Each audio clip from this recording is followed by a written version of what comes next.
menyenangkanmu. Terlalu besar kasih-Mu Bapa, pengorbanan yang Kau berikan bagiku. Terlalu mahal darah-Mu Yesus, tercurah untuk menebus hidupku.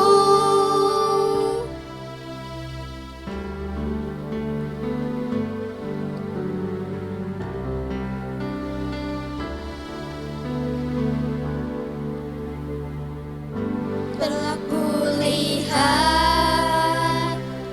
bukti kasih-Mu, Kau menderita gantikanku. Dengan darah-Mu Kau selamatkanku. Kini ku hidup menyenangkan-Mu. Terlalu besar kasih-Mu Bapa, pengorbanan yang Kau berikan bagiku. Terlalu mahal darah-Mu Yesus, tercurah untuk menebus hidupku. Terlalu besar kasih-Mu Bapa, pengorbanan yang Kau berikan bagiku. Terlalu mahal darah-Mu Yesus, tercurah untuk menebus hidupku. Tercurah untuk menebus hidupku. Tercurah untuk menebus hidupku.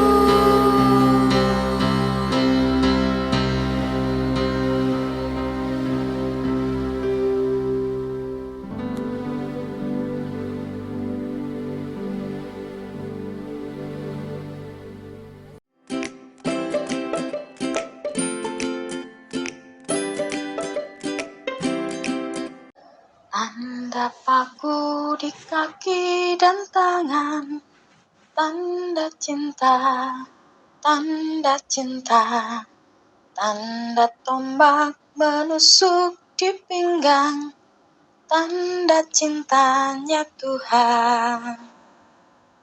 Itu semua Tuhan sudah terima, guna semua yang mengikut Dia. Selamat orang yang tidak melihat, tapi percaya juga. Allah punya cara yang luar biasa untuk menyelamatkan manusia dari kebinasaan. Apa sih itu binasa? Binasa adalah rusak sama sekali atau hancur lebur. Binasa juga diartikan terpisah dari Allah, dari kasih karunia-Nya, dari berkat-berkat-Nya. Tapi karena Allah sangat mengasihi manusia, mengasihi dunia ini, mengasihi aku dan kamu, Allah telah mengaruniakan kepada kita Anak-Nya yang tunggal, yaitu siapa? Ya, betul, Yesus.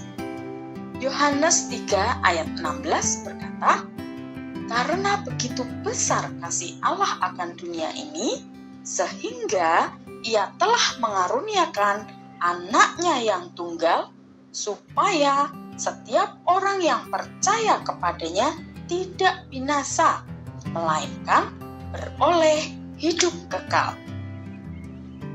Allah menjamin kita beroleh hidup kekal di surga jika kita percaya kepada Yesus sebagai Tuhan dan Juru Selamat pribadi kita. Mengaku dengan mulut kita dan percaya dalam hati kita, maka Roh Kudus yang kita undang masuk dalam hati kita akan menuntun kita pada jalan-jalan yang Tuhan mau. Kok bisa ya, hanya dengan percaya Yesus kita bisa diselamatkan?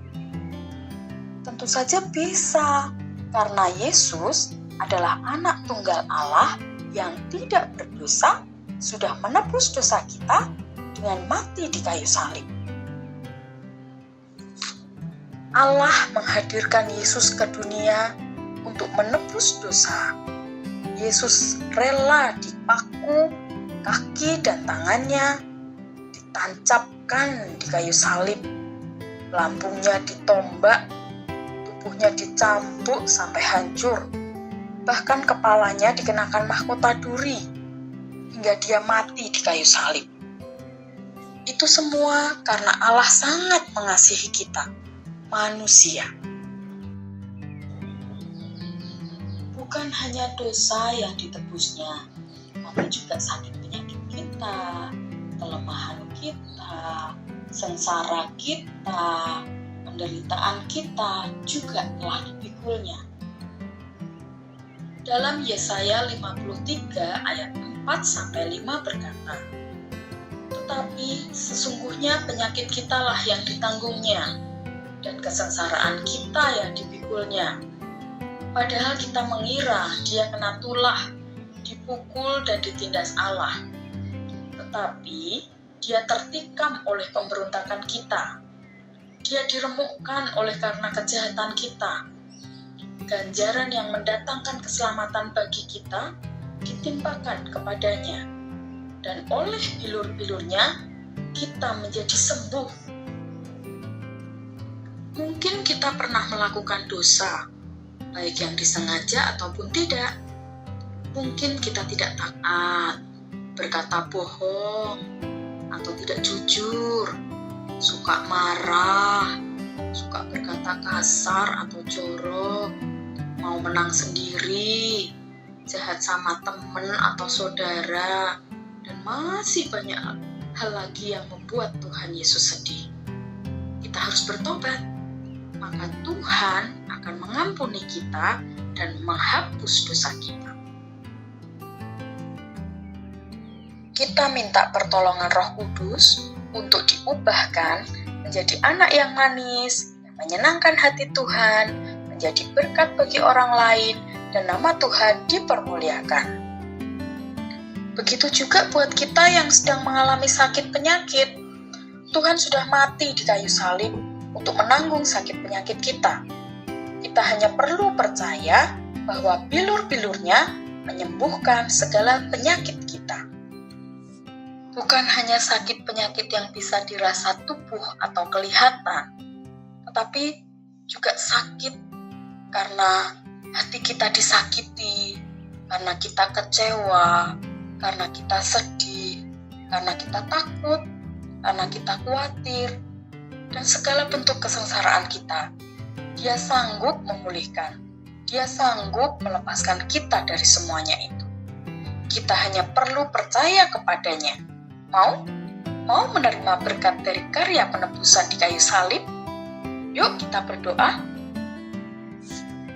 Tuhan Yesus, terima kasih untuk kasih dan anugerah-Mu yang besar bagi kami. Kami mau menerima dan menikmati karya penebusan-Mu di kayu salib. Ikuti doa Tante ya. Tuhan Yesus, ampuni aku kalau aku sering mendukakan hati-Mu. Aku percaya Engkau telah mati bagiku, menebus dosaku, dan memikul sengsaraku.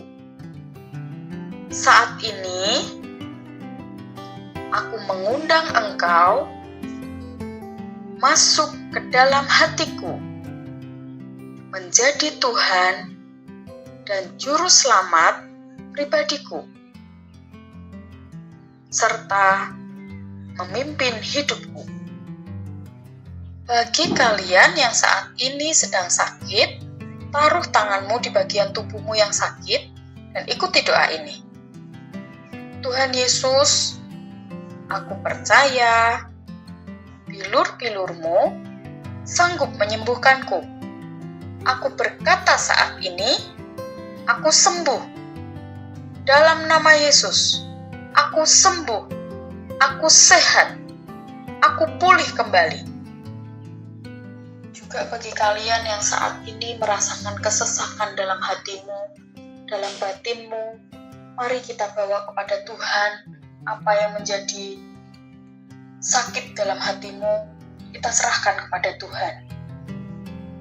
Tuhan Yesus, saat ini kuserahkan sedihku, khawatirku, kecewaku, sakit hatiku, takutku kepadamu ya Tuhan.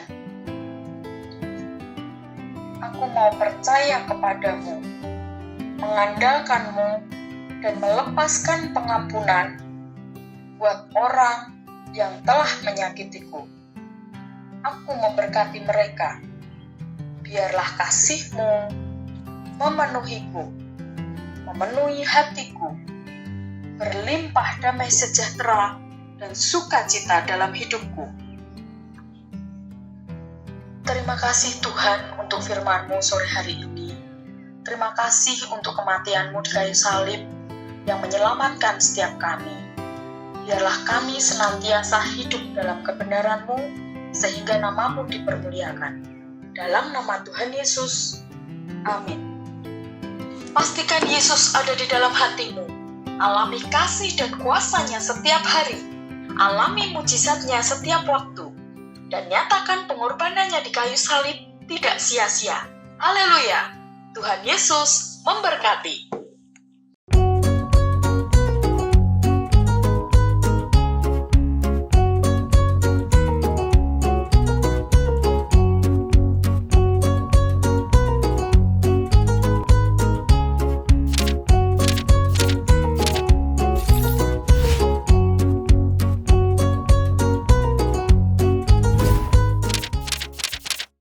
Halo teman-teman semua, hari ini kita akan membungkus telur membentuk ikan. Bahan-bahannya adalah kantong plastik, karet gelang, gunting, mata-mata, telur rebus, double tip, pensil, dan kertas origami. Pertama, gunting bagian atas kantong plastik.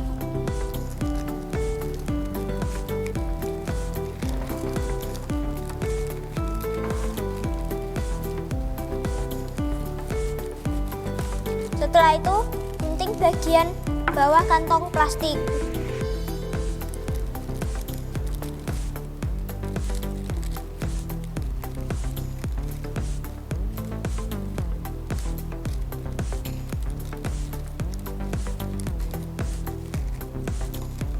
Setelah itu, buka kantong plastiknya, gunting bagian samping kanan dan kiri.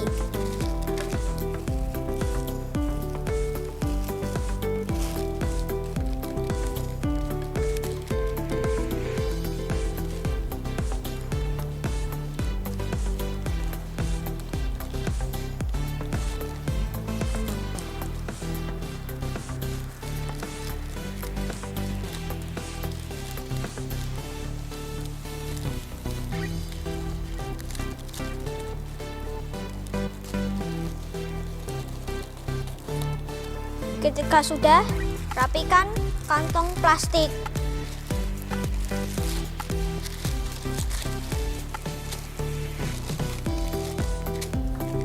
Lalu, taruh telur ke tengah dan paskan kantong plastik dari atas ke samping. Ketika sudah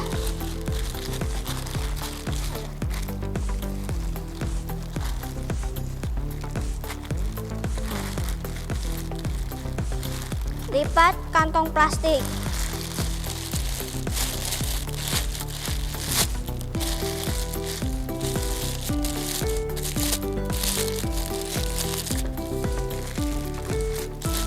Ketika sudah begini, kita akan mengikatnya menggunakan karet gelang.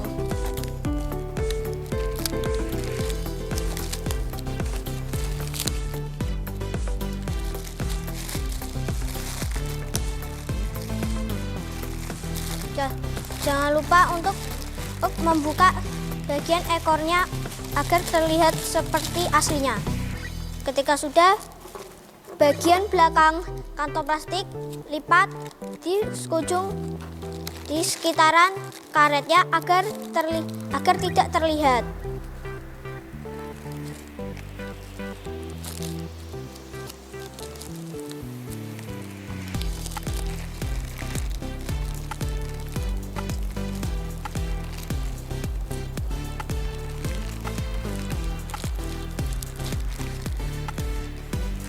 Ketika sudah, kita akan menambahkan bola mata.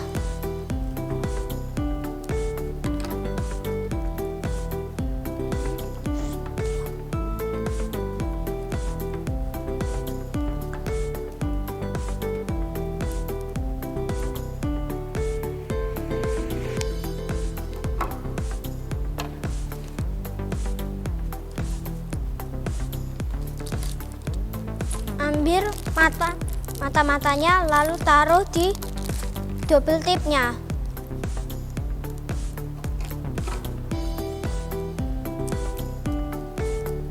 Seperti ini. Kalau sudah, lakukan hal yang sama kepada sebelah kirinya.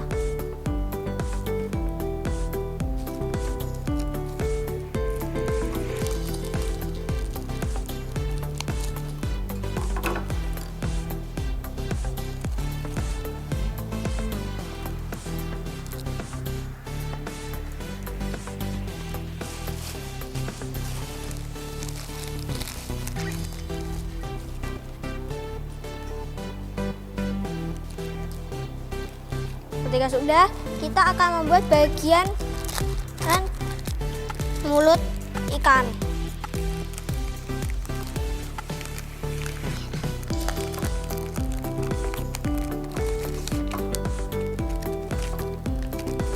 Kita lipat dahulu untuk agar bisa mendapatkan gambaran dari mata dari bagian mulut ikan tersebut.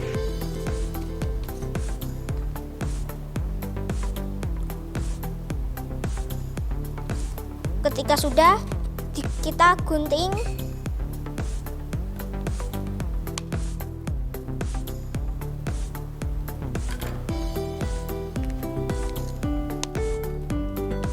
Lalu bagian ujung bawah kita juga mengguntingnya agar bisa terlihat seperti mulut.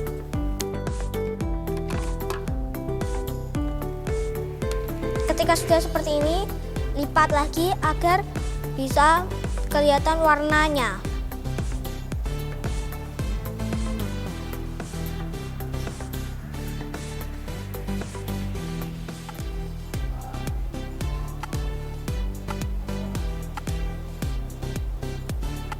Kita akan menggunakan double tip untuk penempelannya.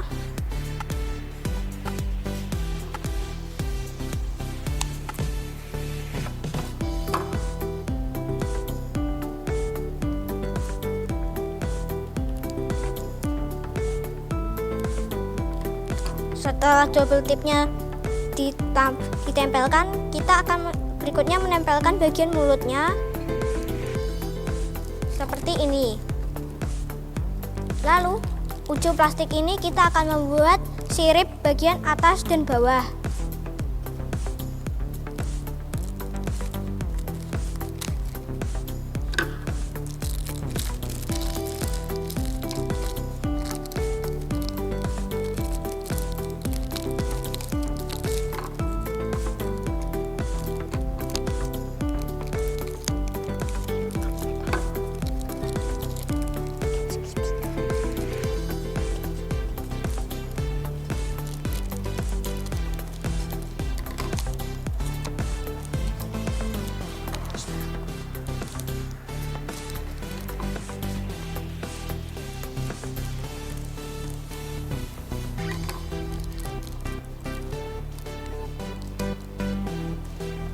Jika sudah, kita akan menempelkannya di bagian atas dan bawah.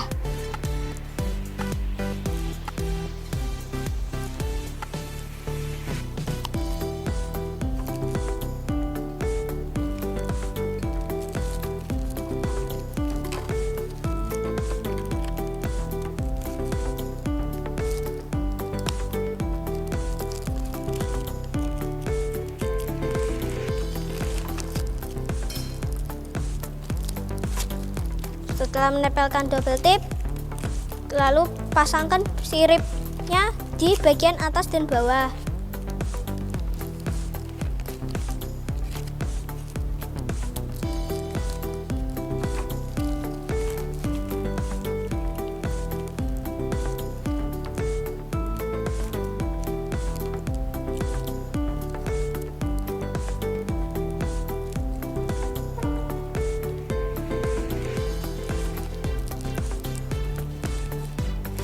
Sudah jadi.